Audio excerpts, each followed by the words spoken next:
I finally snapped and confronted my family, leaving behind a lifetime of silence. I'll never forget the moment everything changed, standing in the dimly lit entryway of my childhood home, my heart hammering in my chest as I glared at my mother, my stepfather, and the family I'd spent years trying to please. The tension in the room felt tangible, like an electric current ready to spark into chaos.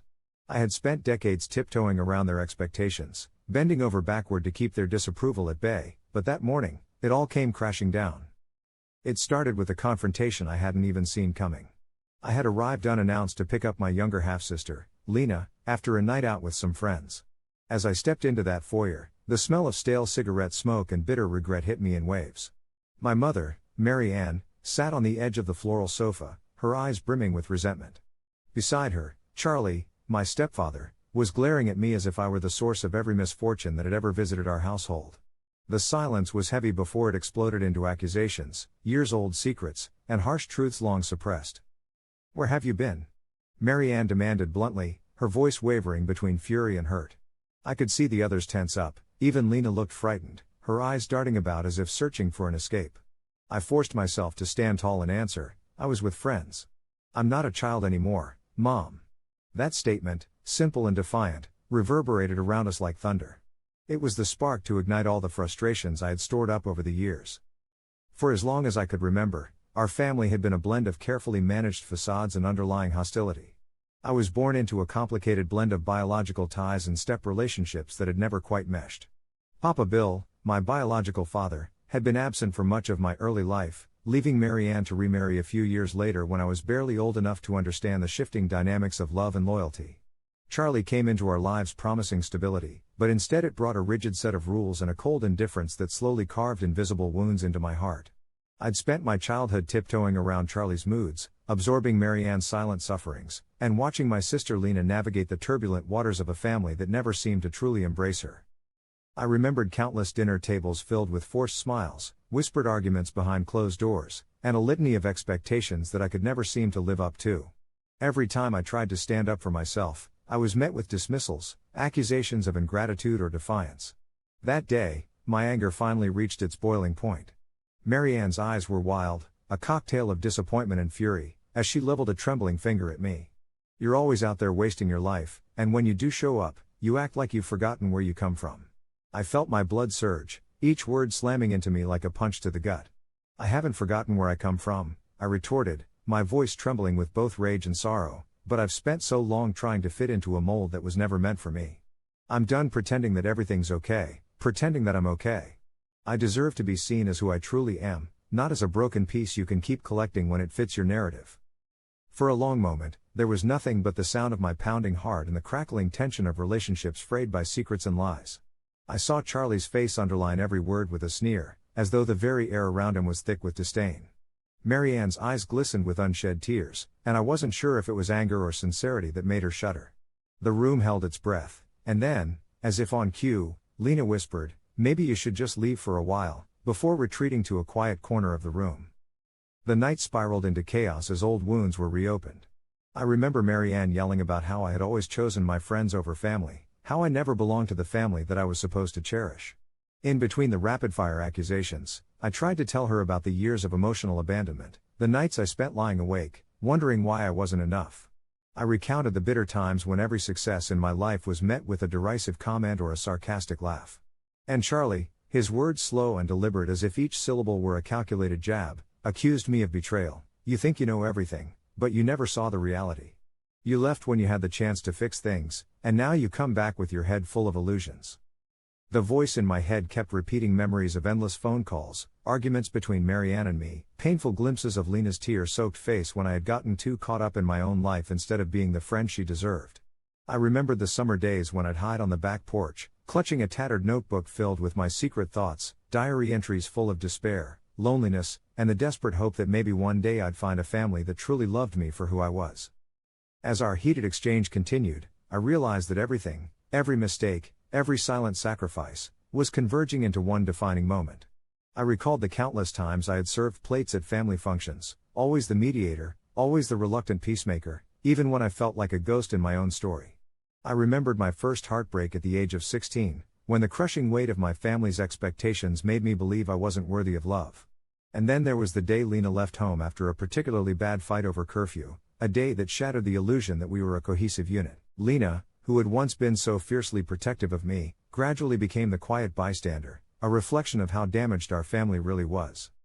"You've always been so selfish," Marianne cried, her eyes brimming with tears as she pointed a trembling hand at me.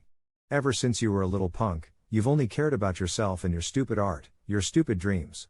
I wanted to scream that the art was not stupid, that every brushstroke on my canvases was a piece of my soul, that every creation was my own rebellion against a family that had never supported my passions. But the words stuck in my throat. Instead, I could only feel the cold grip of hopelessness tightening around me. I fought back tears as I looked at her, grappling with a torrent of conflicting emotions, anger, sorrow, regret, and a deep, gnawing disappointment. "I'm tired, Mom," I finally said in a choked whisper. "Tired of being the scapegoat for everything that's wrong. Tired of bending over backwards for people who've never cared to see me as a whole person. I'm more than your mistakes, more than the disappointment you kept buried inside you for all these years." My voice cracked at the end, the weight of my truth too heavy to carry in one sentence. That's when Charlie, leaning forward with a venomous smile, interjected, "You think you're the hero of your own little story, don't you? But every bit of your so-called truth is just fantasy. You were always the problem, and you never fit into any picture we tried to paint of you." His words felt like ice shards ripping across my skin, each one a testament to the countless times I had been judged and rejected for daring to be different. I remember the inner battle raging within me, a fierce storm where the desire to run away was entwined with the need to stand my ground. Every insult, every sneer, every exasperated sigh from my family had built up over years like tectonic plates, and now the pressure was unstoppable. At that moment, amid the chaos, I made a decision. I would no longer allow their voices to dictate who I was. I would no longer be the child, the scapegoat, the silent sufferer. I took a shaky breath, my hands trembling as I balled them into fists. "Enough," I said firmly, my voice cutting through the clamor in the room. "I'm done trying to be the perfect daughter, the perfect sister, the perfect whatever you want me to be. I'm leaving tonight." There was a stunned silence. Marianne's face fell, her eyes wide in disbelief as if she couldn't comprehend that I was serious. Charlie smirked, probably thinking he'd put me in my place once and for all. But inside, I knew this was the moment that would change everything. I rummaged through my backpack, the one I always kept by the door for emergencies, though I'd never anticipated needing it, and grabbed some clothes, my sketchbook, and the few personal belongings I could gather quickly. Every item I picked up was like reclaiming a piece of myself that had long been denied. As I turned around to leave, Lena's soft plea reached my ears, "Wait, don't go like this." But before I could respond, I was already at the door, the sound of slammed wood echoing behind me. The night outside was cool and unforgiving as I walked briskly down the empty street, the weight of years of pent-up frustration and sorrow lightening with every step away from that doomed house. My thoughts swirled around me like a chaotic storm, a mixture of relief and terror, freedom and regret. I felt as if I had stepped off the edge of a cliff, with nothing but the uncertain future of a new life spread out before me. I found refuge in a small apartment on the edge of town, a place that I would come to see as my sanctuary, where I could finally begin the arduous process of healing. For weeks, I slept fitfully on a worn-out couch, my nights haunted by dreams of my old life, memories of family dinners that had ended in bitter disputes, and the echoes of Marianne's tearful accusations. I spent my days wandering the streets and my nights lost in my art, trying to piece together the fragments of a self that had been discarded for too long. I started drawing and painting more than ever before, letting the colors on my canvases tell the story of my emotional rebirth. With each brushstroke, I was saying goodbye to the ghosts of my past and welcoming the possibility of a future where I mattered, that I mattered. One rainy afternoon, as I sat sketching in a cramped corner of the local library, I was approached by a stranger named Marcus. He was a fellow artist, his eyes kind and his smile gentle, a stark contrast to the cold indifference I had grown used to at home. We started talking about art, our shared love for capturing raw human emotions on paper, and before long, I found myself opening up about everything that had happened. I told him about the confrontation, the years of manipulation and neglect, and the terrible relief I felt after finally taking that drastic step. Marcus listened intently, occasionally nodding and offering words of comfort. "Sometimes," he said quietly, "we have to break down old walls to build something stronger and more real." His words resonated with me deeply. They weren't just a reminder of why I had to leave, they were a promise that life could be more than pain and betrayal. That day, as I wiped away tears mixed with rainwater and ink, I resolved to stop hiding behind my art as a shield, and instead let it become my voice, a declaration that I was human, that I had feelings, and that I deserved more than the broken promises of a dysfunctional family. Over the ensuing months, I began reconnecting with parts of myself that had been buried beneath sorrow and resentment. I made new friends who cherished honesty and vulnerability, people who listened without judgment, and who saw me not as the sum of my traumas but as someone with infinite potential. I found a small community of creatives who gathered every weekend in a modest studio space, sharing their work and encouraging each other to confront the demons from their past. In that safe space, I discovered the healing power of art, not as an escape, but as a means of transformation. Despite the new connections and gradual renewal of hope, I couldn't completely shake the bitter ache of betrayal from my family. Every now and then, memories of sleepless nights filled with whispered conversations in the dark, or family arguments that ended in hurtful accusations, would catch me off guard. I'd find myself wondering if I was abandoning them too easily, if perhaps I should have taken a moment slower before severing the ties that, for better or worse, had shaped me. But then I'd remember the crushing weight of years spent trying to fit into a mold that was never meant for me, and I'd know that leaving was the only choice left to preserve my sanity. I eventually reached a turning point when Marianne, overcome with guilt or perhaps genuine remorse, reached out to me. It began with a hesitant phone call one evening, a voice trembling on the other end as she apologized for her role in everything that had transpired. "I know I can't undo the past," she said softly, "but can we try to start fresh? I miss you." Those words, filled with a mixture of regret and longing, stirred emotions inside me that had been lying dormant for so long. But I wasn't so sure I could trust her again. Our conversation felt like a delicate, brittle truce that might shatter at the slightest provocation. I couldn't help but think about all the times I had saved my words for the perfect moment, each one cast aside like a broken promise. Charlie never called. His silence was as loud as any outburst he'd ever thrown at me. I later discovered through mutual acquaintances that he had taken up residence in a small town hundreds of miles away, seemingly intent on starting his own version of a perfect life free from the past. It made me wonder if he had ever been capable of change or if he was forever destined to be the cold, sarcastic enforcer of a family dynamic that left little room for compassion. That uncertainty at times stung as much as his words had. Months passed in a blur of therapy sessions, introspective journal entries, and long walks where I confronted both the parts of myself I had lost and the future I was striving to find. I took up mindfulness meditation, learning to let go of the bitter resentment that had once defined me. I began to understand that although my family had contributed significantly to my pain, they had also inadvertently led me to an inner strength I never knew existed. Through the process of letting go, I discovered that sometimes the best way to love yourself is to walk away from the things that poison your soul. I remember one particularly soul-searching evening when I was sitting on a park bench under an ancient oak tree. The leaves rustled softly above me as dusk spread its velvety blanket across the sky, and I reflected on the totality of my experience. I realized that, for all the anger and bitterness I harbored, there had been moments of genuine, fragile love interwoven with the hurt, moments where I had felt safe, moments when I had laughed with my cousins at holiday dinners, or when my father, in rare glimpses of vulnerability, had taken me fishing at dawn. Those memories, though tinged with melancholy, also carried with them seeds of hope, reminders that love in its purest form was possible, even if it was fleeting in that crumbling family portrait. One day, as I was attending a local art exhibit, I reconnected with an old friend from my past, a friend who had been a constant source of support even when I couldn't muster hope for myself. Jasmine had always believed that there was more to me than what the dysfunctional chaos of my family had allowed me to see. Over coffee in a quiet corner of the exhibit hall, I recounted the painful chapters and described the turning point that had forced me to walk away. It wasn't just about leaving home, I confessed, it was about reclaiming my identity, my dignity. I was finally tired of letting everyone else define me. Jasmine squeezed my hand and smiled, her eyes alight with the warmth of understanding. "Sometimes, the only way to be truly free," she said, "is to let go of the anchors that bind you to the past. You deserve to build a future that reflects who you are." That conversation with Jasmine became a turning point in its own right. I began to see my past not as a series of betrayals, but as chapters of a long, painful story that had gradually led to a place of awakening. Yes, there was pain, and yes, there was anger, but there was also resilience. I started to involve myself in community projects and charity work, volunteering at a local shelter for abused youth. It was in those moments, seeing the faces of those who had been similarly burdened by neglect and cruelty, that I realized that my journey wasn't just about escaping my old life, it was about using my scars as a stepping stone to guide others out of darkness. Every step toward healing came with its own set of challenges. At times, I felt overwhelmed by the need to prove myself, as though I had to show the world that I was capable of building something beautiful from the ruins of my past. I enrolled in classes at a community college to improve my skills as an artist, met wonderful teachers who pushed me to refine my art, and even started selling my paintings at local markets. With each sale, I felt like I was reclaiming a piece of the identity that had been stifled for so long.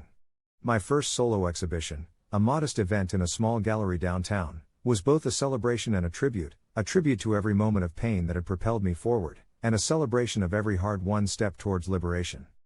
Of course, reconciliation is rarely a straight line. Mary Ann and I had several long, fraught conversations over the following months. We met over tea in a small cafe, her eyes still haunted by guilt and regret, mine still burning with the embers of hard-won freedom. "I know I can't ask for forgiveness," she said one rainy afternoon, "but I hope you can at least understand that I did the best I knew how to, given my own limitations." I wanted to scream that best wasn't enough, that my suffering wasn't just collateral damage from her own struggles, but I also knew that understanding her didn't mean condoning her actions. Instead, I said, "I'm trying to understand, Mom, but I need you to see that I'm not your little mistake. I'm a person who deserves to feel safe, to feel loved, to take up space without apologizing for it." It was a conversation that ended in an uneasy truce, each of us uncertain if the chasm between us could ever be completely bridged. Charlie, unsurprisingly, remained distant. His occasional phone calls were brief and laced with snide remarks that only reopened old wounds. There was one time in particular when he called just to say, "I hope you realize what you're throwing away." His voice, as thick with disdain as ever, echoed in my mind long after I had hung up. I knew then that some relationships weren't meant to be repaired, they were lessons in how not to live, reminders that some people were incapable of change. I learned to file his words away like toxic residues, refusing to let them shape my self-worth any longer. As the months turned into a year, life began to reveal a different narrative, one of self-discovery and unexpected joy. I found that stepping away from a suffocating environment allowed me to see possibilities that I had always brushed aside, too worn out to imagine a day without conflict. I discovered small pleasures in the mundane, morning walks through dew-soaked parks, spontaneous midnight sketches on the back of a napkin at a roadside diner, and the simple, liberating act of choosing where to spend my time and energy. I even started a blog where I shared my art and my journey, a digital scrapbook of moments of pain, healing, and eventual triumph. The responses were overwhelming. Strangers wrote to me, saying that my honesty had helped them confront their own demons, that my art was a beacon of hope in their own dark times. It wasn't perfect, of course. There were days when the old pain felt like a familiar, unwelcome shadow. I would lie awake at night, wondering if I had made the right choice, rehashing memories of the night I left and the painful faces of those I once loved. But with every dawn, I reminded myself that growth was messy and that the past, painful as it might be, had led me to a version of myself that was bold enough to embrace tenderness and vulnerability. I learned that forgiveness, true and liberating forgiveness, was not about erasing history, but about reclaiming power over your narrative. I forgave not to absolve them of their wrongs, but to free myself from the endless cycle of anger and regret. Now, as I sit in my modest apartment overlooking a bustling city street, I can't help but marvel at the transformation that confrontation had sparked. I've built a life that reflects the honesty I always craved, a life where I am both the artist and the masterpiece, constantly evolving through the vibrant chaos of passion and purpose. The scars of my past still mark me, but they are no longer symbols of weakness, rather, they are badges of honor, proof of the battles I fought, and won, against the inner demons that once held me prisoner. Reflecting on all that has happened, I wonder if I'll ever fully understand the intricate tapestry of family dynamics. I still grapple with the deeper questions. Was I too quick to sever ties? Could reconciliation have been possible if I had waited a little longer, been a little more forgiving? Yet, I know deep down that I owe it to myself to move forward with a heart that refuses to be shackled by the ghosts of yesteryear. The painful confrontation, the raw, unfiltered admission of my long-standing hurt, and the quiet resolve to reclaim my identity were not signs of betrayal but acts of self-preservation and authenticity. Now, in this quieter time of self-reflection, I see that family is more than blood or shared walls. It is a mosaic of experiences, choices, and sometimes, the willingness to let go. Every nod from a supportive friend, every piece of art completed in the quiet hours, every new relationship built on mutual respect and genuine care reminds me that I am no longer defined by what I endured, but by what I chose to become in spite of it all.